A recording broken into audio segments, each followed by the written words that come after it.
तर 10th वाल्यानं trigonometric टेबलची value लक्षात ठेवण्यासाठी तुम्हाला अवघड जात आहे. तर आज आपण बघूया ट्रिग्नोमेट्रिक टेबलच्या संपूर्ण व्हॅल्यू इझी वेने कसे काढायच्या. यासाठी तुम्हाला कोणत्याही फंक्शनची व्हॅल्यू लक्षात ठेवायची गरज नाही. सर्वात पहिले लिहा 0 1 2 3 4 या सर्वांच्या डिवाइडमध्ये घ्या 4 4 4 4 4. त्यानंतर या सर्वांचा स्क्वेअर रूट करा. Square root square root square root square root. 0/4 म्हणजे होते 0. 0चा स्क्वेअर रूट होणार 0.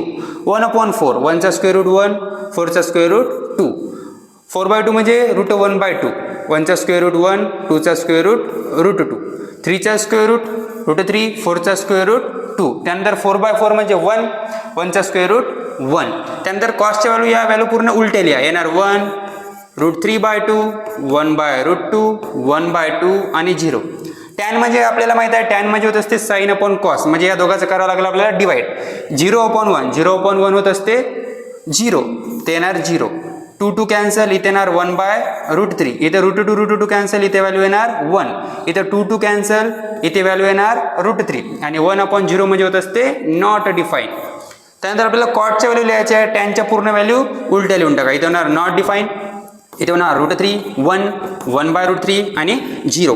त्यानंतर कोसेक. कोसेक म्हणजे आपल्याला माहित आहे कोसेक म्हणजे साईनचा रेसिप्रोकल. मग 0चा रेसिप्रोकल होणार 1/0. 1/0 म्हणजे होणार नॉट डिफाईन. 1/2चा रेसिप्रोकल 2. 1/√2चा रेसिप्रोकल √2. √3/2चा रेसिप्रोकल 1/√3 आणि 1चा रेसिप्रोकल 1. त्यानंतर सेकची व्हॅल्यू याच्या उलट्या लिहून टाका. येणार 1. येणार 2/√3. येणार √2. येणार 2 आणि येणार नॉट डिफाईन. अशाच इझी ट्रिकसाठी आपल्या चॅनलला फॉलो करा.